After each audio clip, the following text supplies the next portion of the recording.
Hello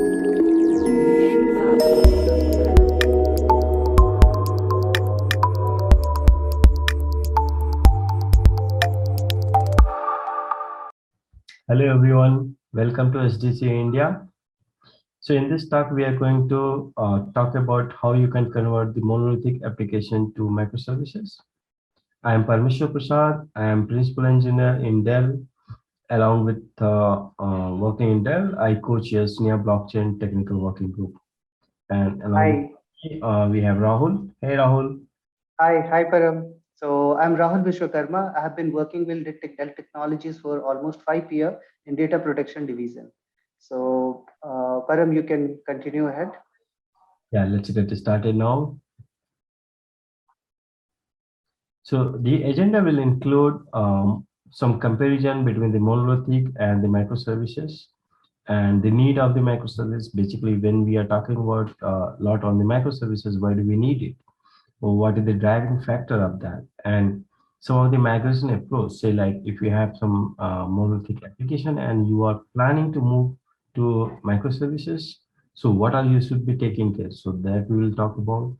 And we'll go a little bit in deep, so we'll understand basic requirements such as the messaging, recording, and logger. So all those will talk.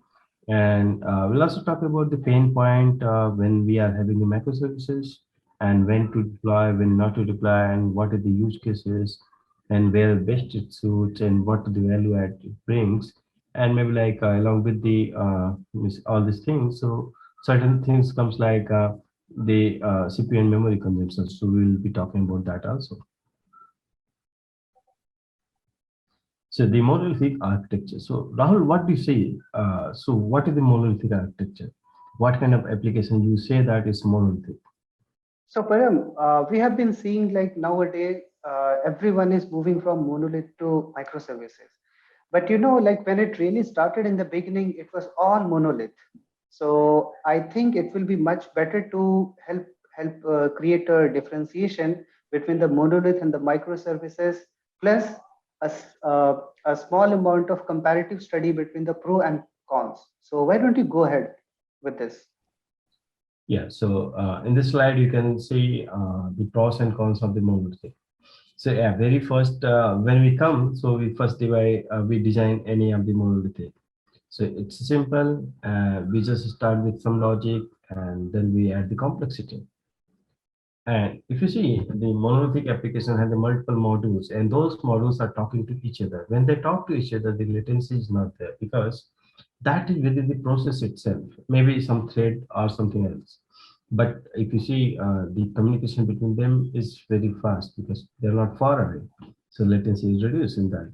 And single code base. So when we say that means we just start one particular code and that takes care of all of the functionalities. It's a very easy to package in one executable and just deploy it. It's very, very easy.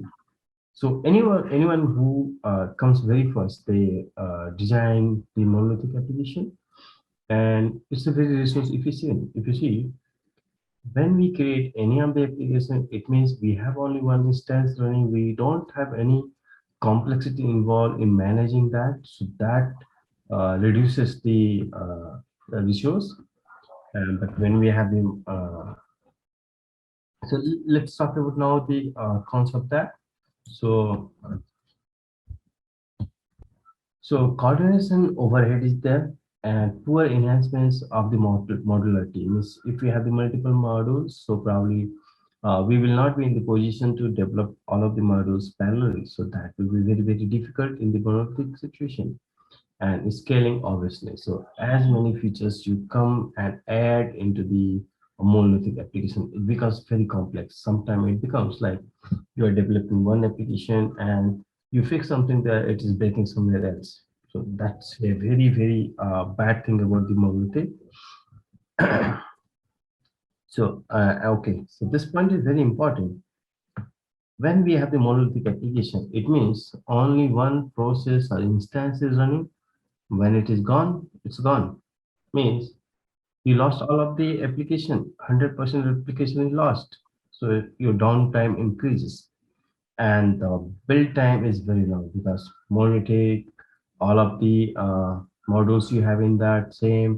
So when you're building, you're compiling, obviously it is going to take a lot of time. So with respect to that, also this is a, which I would say just like this is a not so good approach. But let's go ahead, Rahul. So Rahul, what do you say that what the microservices architecture is? So overall, when you see about the microservices architecture, they are trying to break down all the feature and the functionality of the monolith into small services, which will integrate together and then after work as like a common system. But here we have to think a lot even before investing in microservices. So once you conclude the slide, I would like to know like one of the key factor about like the importance or the ability of the microservices to solve certain kind of problem. So maybe you can help us understand about the pro and con of microservices. Sure, Rahul. So if you see left hand side, we have the pros and right hand side, we have the cons. So microservices, you can develop it independently. Say, you wanted to achieve something like say like the e-commerce things. So in the e-commerce, we have the payment, we have the browser, we have the catalog, we have the this, you can add all of the items. So probably all of these features you can say one microservices. So the team involved in developing the payment so that they will be developing that independently. They need not be depend on the catalog or the feature display and any other feature. And based on the high feature availability, say certain examples what I can give you, payment is very important. So it means my payment microservice has to be always up and running, maybe like 99% or more than that. I cannot peer when the payment service is down. So, so only one particular feature or one particular model, we can make it very high availability. And others one, we can just reduce the availability. It's async communication. So even though your microservice is not running, so you can just send a message. So we will have the some agent like the message broker. You send your message to that, and as soon as the microservice comes up, so the message will be delivered to microservice. So if someone has just sent a message to another microservice, so with the help of the async communication, we can easily deliver that message, and as soon as the microservice comes up, so they can start working on that. It's easy to bring down any of the service. Say, uh, to achieve one goal, we have 10 microservices available. So it's very easy to just bring that particular microservice down, and that is not going to impact the entire system because my 9 services are still running. So some of the features, some of the functionality will be working, and it's very elastic in the nature. How? Say you got very good number of the requests from the user for the database to access Mhm. the database. Probably in that moment, what you can do, you can create multiple instances of this microservice, which is dealing with the database. So maybe like two, three, five, or more number of as many requirement you have. You just create that many of the microservice so you can meet your requirement. So what are the cons? Resource consumption. How? To run any of the microservice, we need to have the hard disk space used by the images, means maybe like the Docker images of or so whatever the microservice you have. And any of the pod running, we need to have the memory consumption also. So the many number of the memory and the the many number of the microservice you have, the many number of the uh, so that much of the memory you should be consuming, and it's too much network involved. Why? Because the many number of the pods you have in your system, so that many network interfaces are required to assign that particular microservice, because you need to identify the particular pod, and you need to work with that pod, so you need to have the identity, that identity the network. So we have to manage all of the networking stuff that, and sometimes it becomes very hard dependency. Say one microservice, such as like the payment service, what I told earlier. And that is very important because all of the catalog and the checkout and all, once it is done, so it depends on the payment. The payment is not up and running, my whole system, even though I have the 9 microservices running, the 10th one is not running, and that's the very crucial one.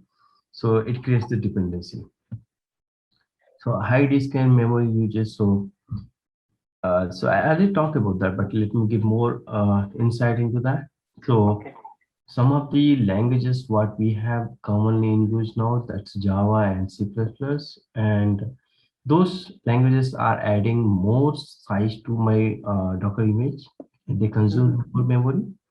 So alternative is that you go with the Go language based microservice. They're very lightweight and they consume very less memory. So that's some of the suggestions what I am giving. And it's easy to create a bottleneck. How? See, message broker is very important in the microservices. And if you don't have the message service running, it's created the bottleneck. Means your whole system is going to collapse now. So Rahul, should we move to next slide? Yeah, I completely agree with the way it has been explained. So, Param, now even before we move ahead and start like deep dive and like explaining the exact method how we are going to transform the monolith to microservices. So these few slides, which are going to be like one of the key slides of the conversation, where we really need to focus into. So even before we move the plan for the transformation, we need to understand if we really need microservices. So let me walk you through. So Sure. most of the organization when they start the journey of microservices, it is something like, they see like the tech is evolving and they think like, okay, microservices is the only goal. So using microservices they can solve everything, but that is not the silver bullet for every solution. So the conclusion is that we don't win by having microservices. We win by solving a particular problem with a particular tool. Sometimes a simple monolith a simple monolith architecture can be the best solution for the problem statement which you are trying to solve. So that can be translated into like kind of a phrase which we say like cargo fit mentality, which simply means that if one solution is working for organization A, it doesn't mean that we should copy that technology and start solving our problem statement. Every problem is unique and has to be handled uniquely. So these are the two common pitfalls where most of the organization uh, just just uh, just fall into this even before the journey of the transformation. So, like when we have already considered the common pitfalls, so before transforming to the microservices from monolith, there are a few questions which the organization needs to consider, that which I already explained in the previous slide, where where we need to be very clear and focus about what is our end goal. How exactly are we going to, getting benefit out of it? What is the return on investment? Usually what happens that uh, in the journey of transformation, the initial budget is very high, but when the project gets complete, when the microservices are being deployed, then there might be like chances of getting a high revenue, but that will cost time. That is the one point. Second is, like even before we have started the microservices journey, we need to consider few of the alternative. We need to understand that whether it is going to work or not. What can be another modes of solving the problem statement? And now, when you have already considered the first point and the second, which means that you are ready to go for the transformation, then the most important thing is like measuring something. That unless and until you measure something, you don't know whether you are making a progress or you are still at the halt. So the last bullet point which we need to consider is like how exactly we are making the transition, how we are going to measure. So one key point here is that we can understand this transition by making incremental changes to the while we are doing the transformation. from monolith to microservices. So And with each, also, sorry. one point that to develop the microservices, it takes more time than the monolithic applications. Oh, okay, okay. So it's always like, okay, you have to put a lot of effort in developing the microservices, but at the end, if you have done it nicely, so it is going to change your organization. So it's always win. Yeah, I completely agree with you. Yes. Okay, so with this, I will hand over to you for discussing about when microservices can be a bad idea. Yeah, so it can be bad idea also. Why?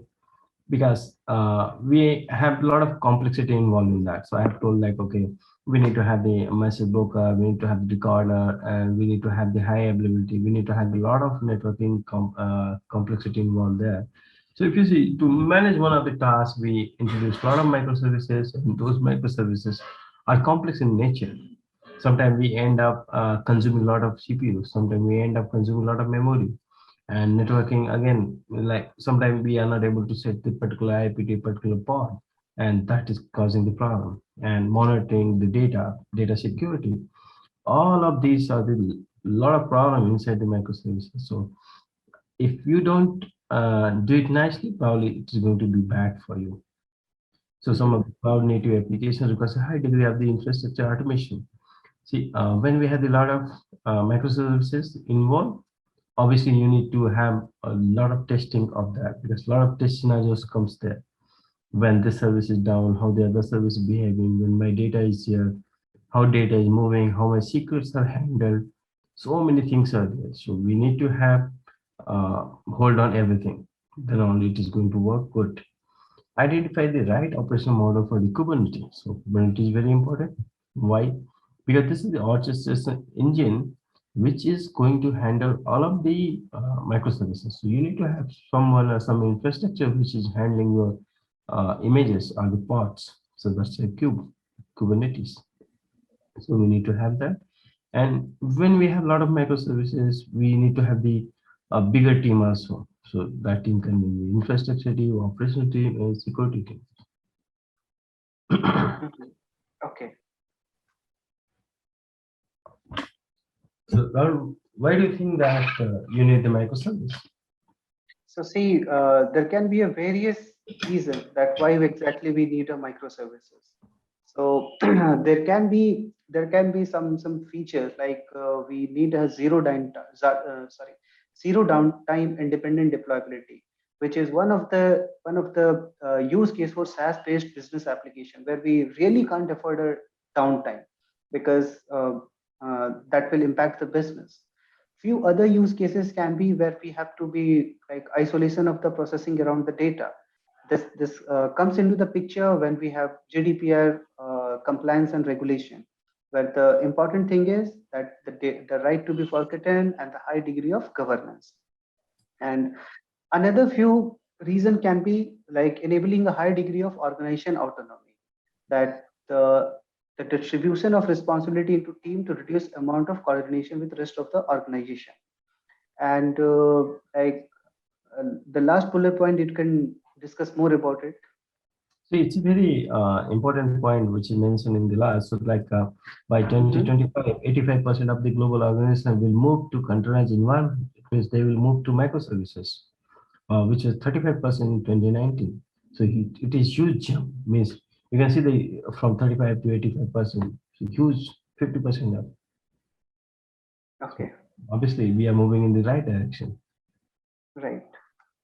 So now when we have already covered the pros and cons of microservices, monolith architecture, and we also explained the reason that why we should be deploying a microservices and why not to use microservices. So now from here on, Param will help us deep dive into some of the industrial application. So Sure. Param, you can go ahead. Sure. Let's go to next one. Okay. We need to have the messaging. Why?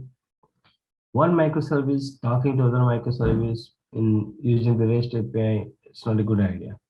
So we need to have the message broker. So we can have the message broker which is playing the role between the client and server. So someone is sending the message and it is getting received to other side. So like it's for the inter microservice communication. So we need to have a message broker, and we can configure this message broker in different modes, such as like someone will be just storing all of the data. That this message will be persistent. Some can be like okay direct queue, and some can be like okay queue will be lost once the microservice is not there.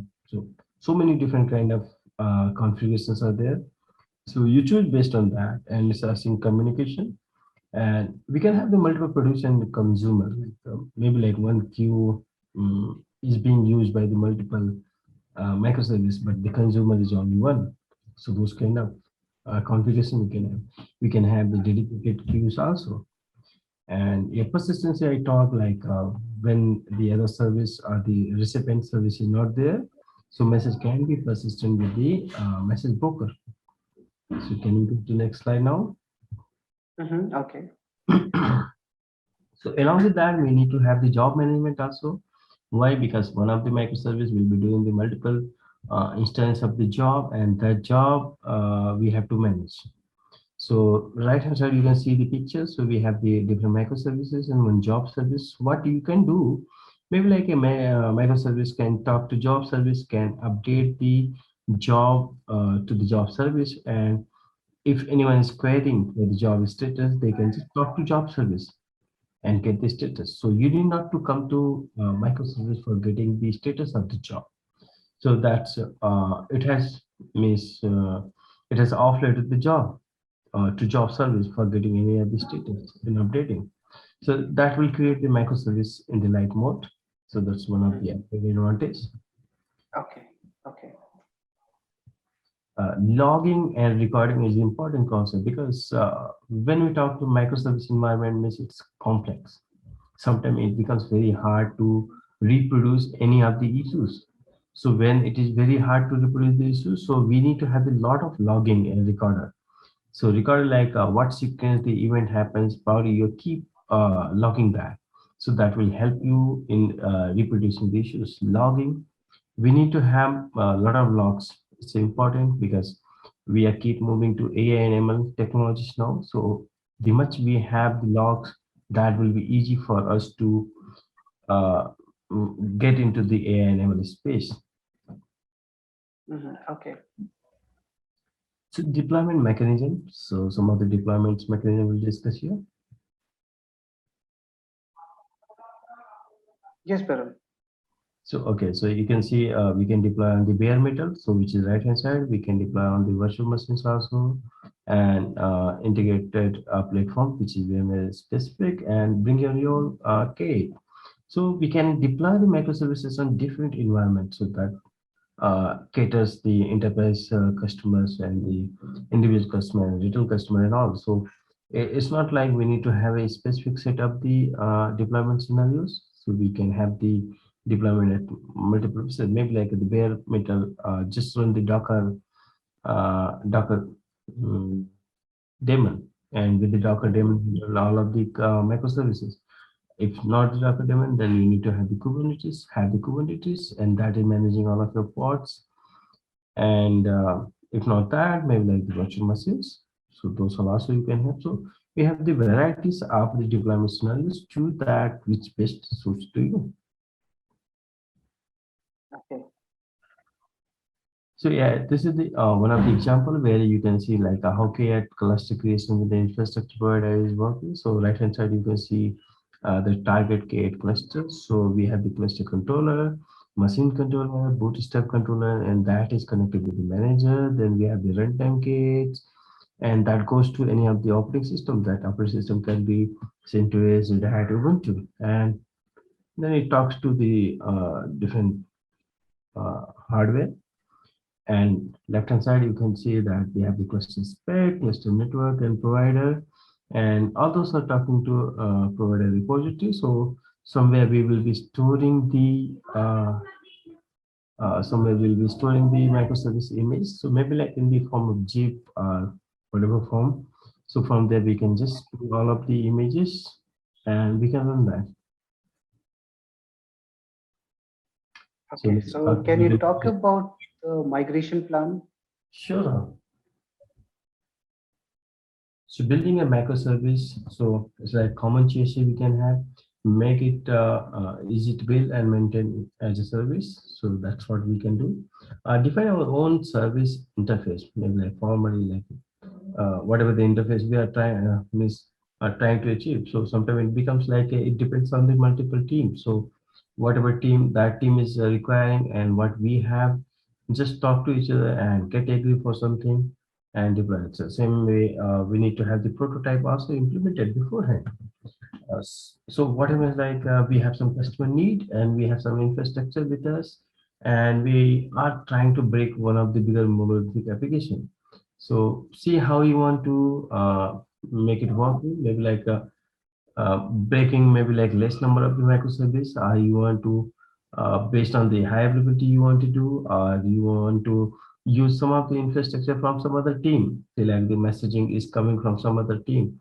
And if you want to use that, so that also you can do real implementation. So it's like you can just throw away the prototype and you can just go ahead with the real use case of the customer. And based on that, you just deploy it.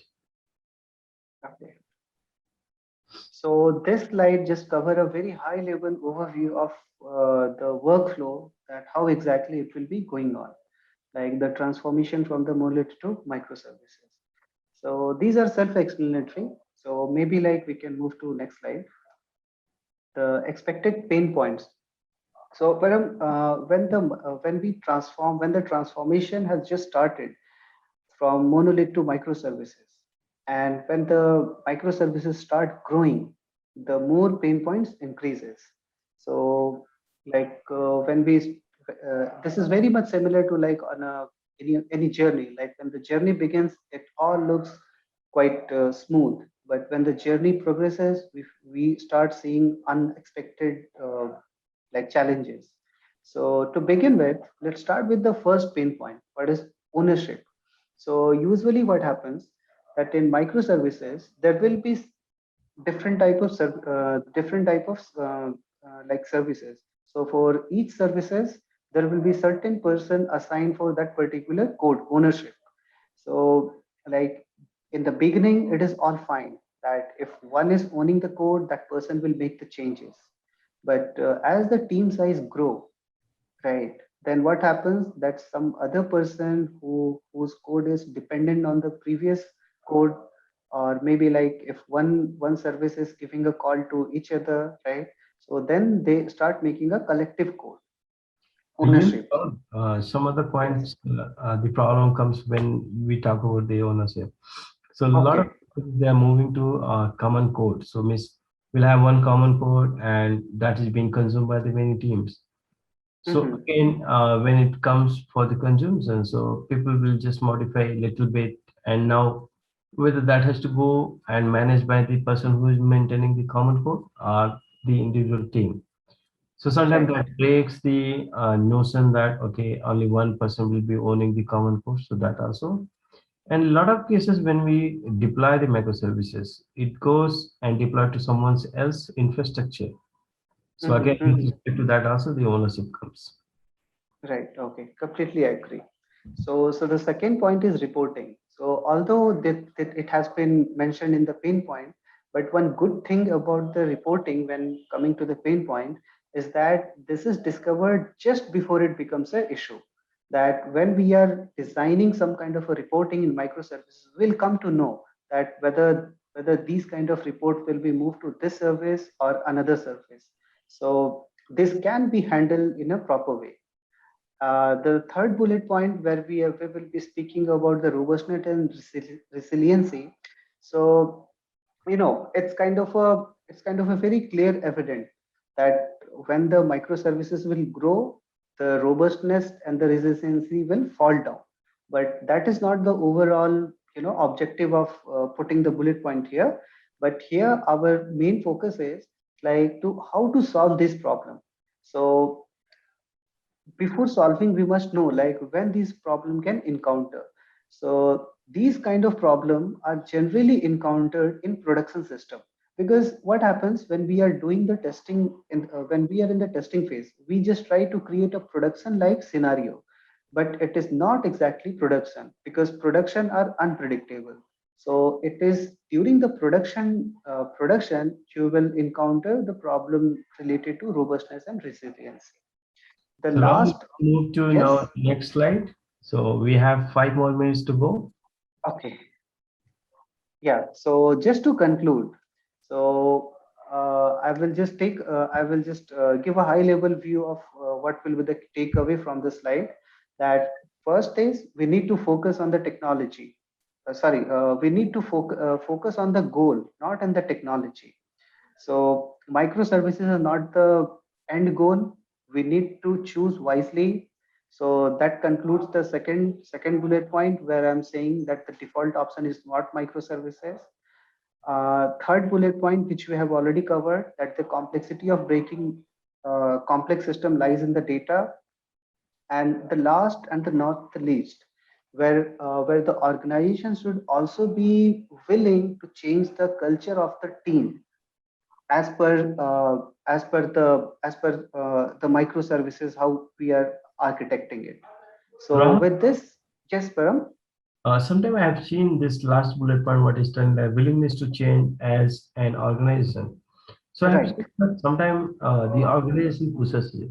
So it comes from the top down, like from the higher ups right, requirement, like you need to have the microservices, start breaking all of your bigger monolithic applications in a lot of microservices and make the changes. exactly, And yeah, it's good also because what I feel that when organizations decide that they have to move to microservices, they will have a lot of things already in planned in place. So like hmm, some will be responsible for the creating infrastructure, some team will be responsible for creating the repository, and some team will be responsible for just the integration. So it becomes right, very important when organization decides it. exactly, right. So I will thank you everyone for your time, and we will just want your feedback. Yeah, thank you everyone. And if you have any questions, reach out to me at parmeshwar.prasad@dell.com and to Rahul at rahul.vishwakarma@dell.com. So you can reach out to us, send a mail, and thank you so much for watching this Thank video. you. Thank you, everyone. Thank you for attending.